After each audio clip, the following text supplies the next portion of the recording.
Na, rungtynės buvo išties įtemptos. Gaila, kad paskutinę minutę praleidom įvartį, nes tikrai buvom verti lygiųjų. Aišku, galėtume kaltinti savo kapelą, kad nesusirinko visi. Trūko 2 startinių sudėties žaidėjų.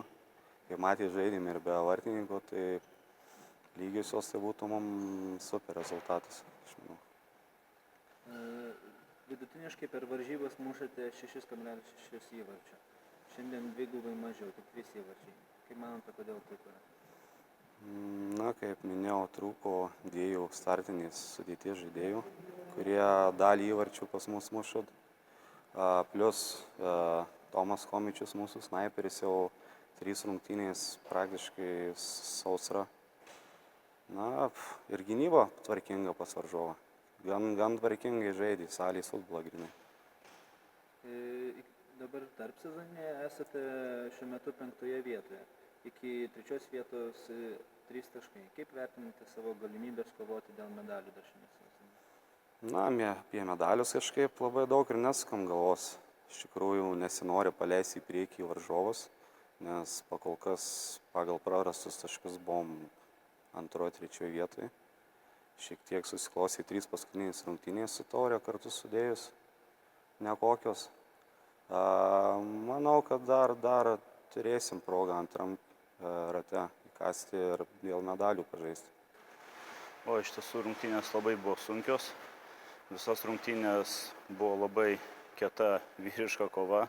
Tikrai nemanau, kad mes buvom ryškiai stipresni už varžovus. Paprasčiausiai mums pasisekė, pagaliau ir mums nusišypsojo fortūna, nes buvo rungtynės su Olimpija, kur tikrai buvo verti pergalės, bet dėja praradom 2 taškus. Šiaip jų tikrai gera komanda ir ačiū jiem už gerą kovą. Iš tikrųjų, kad mažai prasileidom, tai prieš rungtynės kalbėjom su vyrais, nes mūsų labai pagrindinė bėda, kad mes patys sukuriam varžovom labai daug progų. Ne varžovai kuria mums progas, bet mes labai daug varžovom sukuriam progų. Tai su vyrais šiandien šnekėjom, stengiamės, mes tarp kitko su jais žaidėm Taurę. Per Taurės rungtynės pasimokėm, mes jiem pralaimėjom, tai šioks toks revanšas gavosi.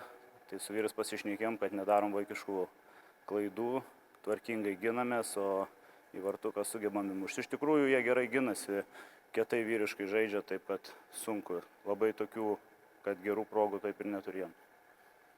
Po sunkaus starto per pastarąsias 6, šiandien jau 7 varžybas, dabar surinkote 17 taškų. Kaip pavyko pasiekti tokią gerą atkarpą? Šiaip mūsų tikslas buvo čempionai, čia mes neslėpsim. Tikrai kovosim tik tai dėl 1 vietos, kitą turą atvažiuos Širvinta. Mes jiem pralošėm išvykoj, bandysim atimti taškus namuose iš jų. Aišku, ne taškus atimti, visus 3 taškus atimti. Ir jeigu pavyks apsilošti Širvintą, manau, viskas bus mūsų rankose. Namų aikštelėje 4 kartus laimėjote ir tik kartą sužaidė lygiosiomis. Ar namų aikštelės palaikymas padeda? Oi, labai padeda. Tai tarp kitko namų aikštelėje praradom tuos taškus su Olimpija, kur tikrai turėjom laimėti, bet kartais būna, nusiska fortūna, bet šiaip planuojam, kad namuose rinkti visus taškus, kiek įmanoma.